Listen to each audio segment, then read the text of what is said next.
Welcome to the Wealthonomics channel. My name is Gustavo Pinheiro, and I want to share something with you today. And it was something that was kind of like in the back of my mind for many, many years. And what I wanted to share with you was my secret sauce to actually being wealthy. If you understand this, you'll understand many different aspects of wealth.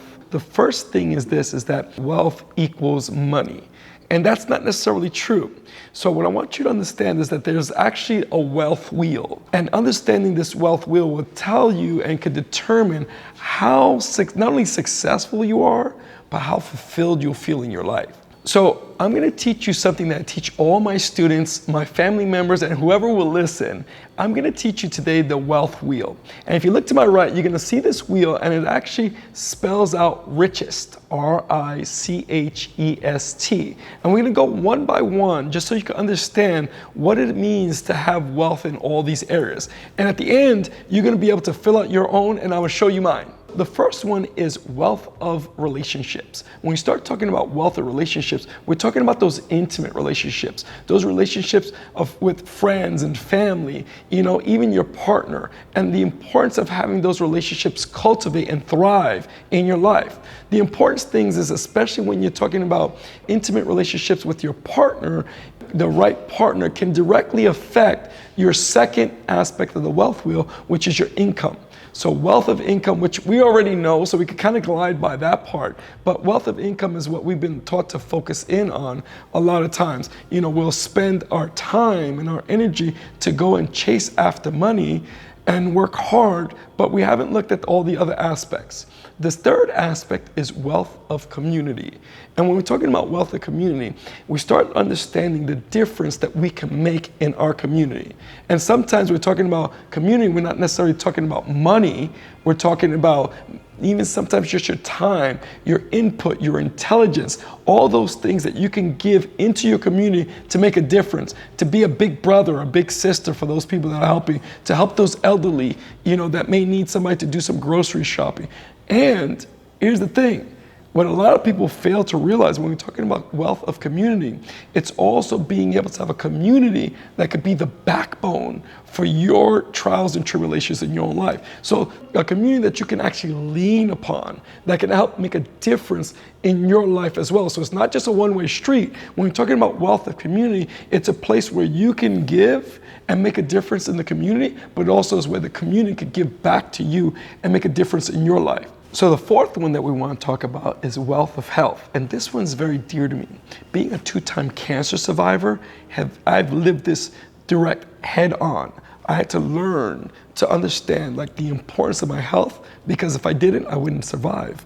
And I tell you this much, when I reflect back and I think about all those times that I had to face this fear, face the adversity, and face all the trials and tribulations of having to deal with the cancer.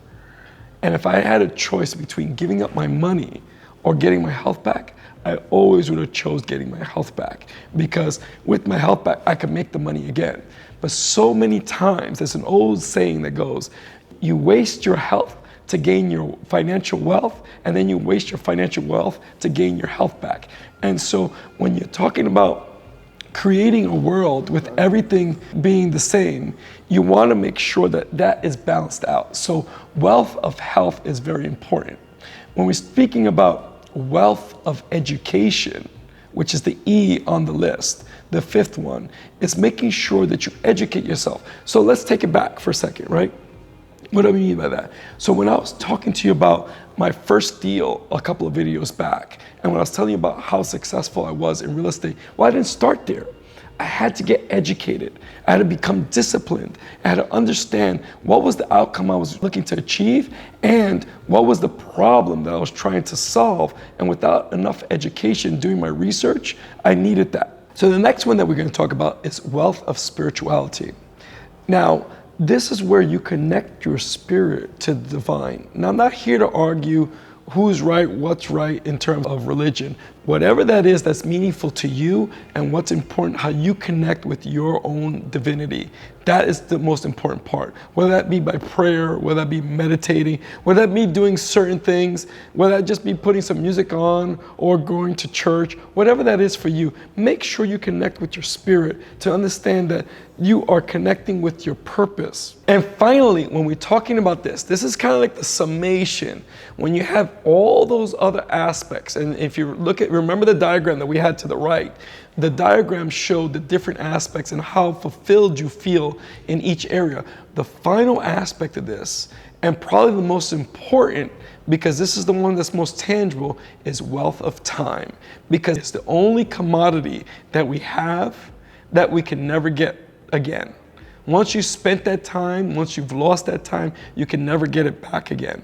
And so wealth of time, when in balance with all the other ones, actually it seems like even though you may be more busy, but because those other areas of your life have been fulfilled and they're being nourished, you actually feel like you've gained more time. And that is when you start looking at how do you delegate your time. So wealth of time. So if you put all these together, this is called the richest. This is the wealth wheel that I teach my students, my family, and anyone who will listen. It's really on a scale of 1 to 11. And so you fill it out and you color it in. I use different colors. You color it in terms of what you feel in those areas that you feel satisfied in and how well you feel satisfied. You may be surprised when you do fill this out just by doing this simple exercise, how and why there's certain areas of your life you may feel like you're in a funk. This could show you why and what areas that may need some more attention. I don't think that you'll ever get to an 11 on education. I think that we're ever growing and we always are learning about different things. And I think that when you start to fill that, that's actually when you stop growing. And then obviously also with spirituality, you can always get to a higher connection with the divine. Drop a comment below to let me know what areas you're best in and doing well in, and what areas you need some work on. Make sure you like this video and subscribe, and I look forward to seeing you in the next video.